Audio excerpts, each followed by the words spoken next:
This is a 66 shovel. I've had this bike probably for about 5 years now.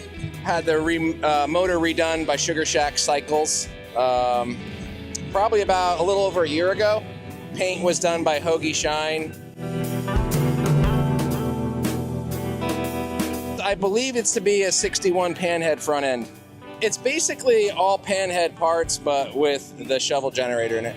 Coolest thing on here for me is the mouse trap, you know, the old school clutch. Here we go, it's kick to start. First try. Woo! Yeah!